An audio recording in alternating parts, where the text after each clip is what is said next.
একটু ধরে রাখো ওই গাড়িতে উঠে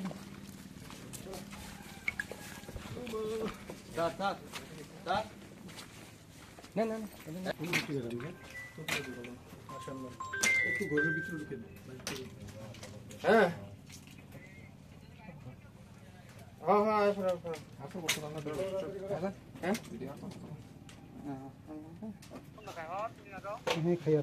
অনেকদিন পরে একটা বড় হাত লাগছে।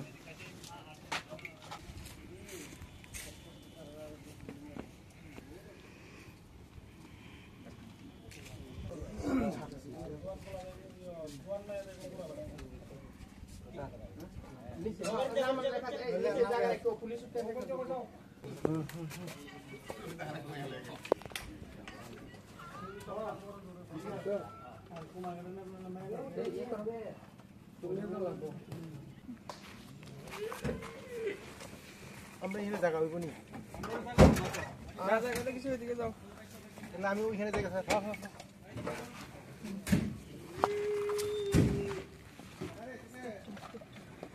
সে বিষয়তে আমরা কাজ করছি।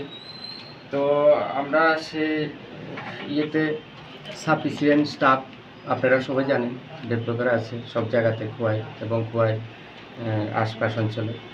তো আমাদের কাছে আজকে দুপুরে একটা খবর আসে যে রামচন্দ্রঘাট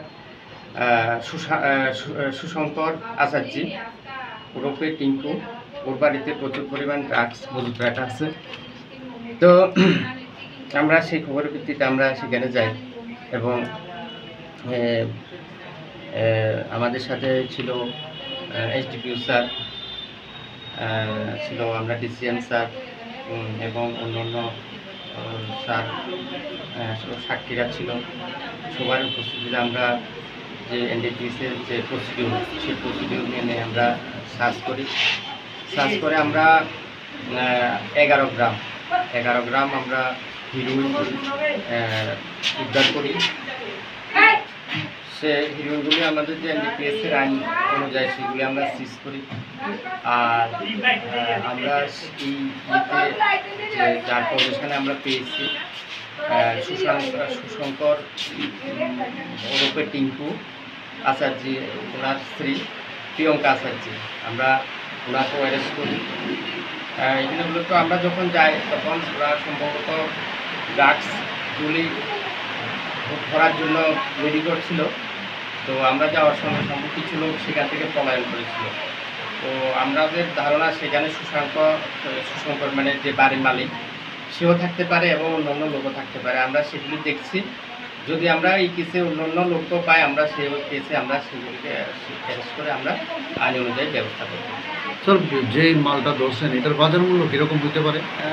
11 গ্রাম মালের বাজার মূল্য মোটামুটি 2 লাখ টাকার মতো।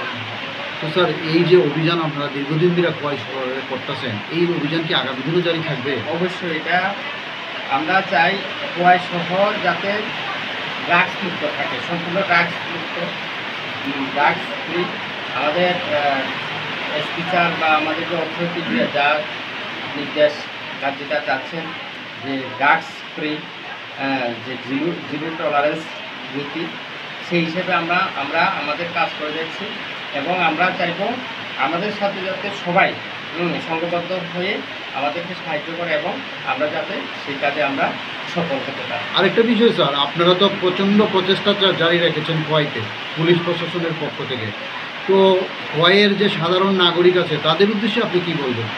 সাধারণ নাগরিককে বলবো, আপনারা একটু আপনাদের যে এলাকা সে এলাকাতে আপনারা একটু নজর রাখবেন। এরকম কোনো যদি কিছু করে যে সাসপেক্টেড কিছু বা কেউ ড্রাগস বিক্রি করছে বা ড্রাগস খাচ্ছে, সেদিকে সে সঙ্গে সঙ্গে আমাদেরকে খবর দেবেন। আমরা যারা ড্রাগস বিক্রি করছে তাদেরকে আমরা সে আইনে আটক করার আমরা চেষ্টা করব এবং যারা ড্রাগস নিচ্ছে তাদেরকেও আমরা বোঝানোর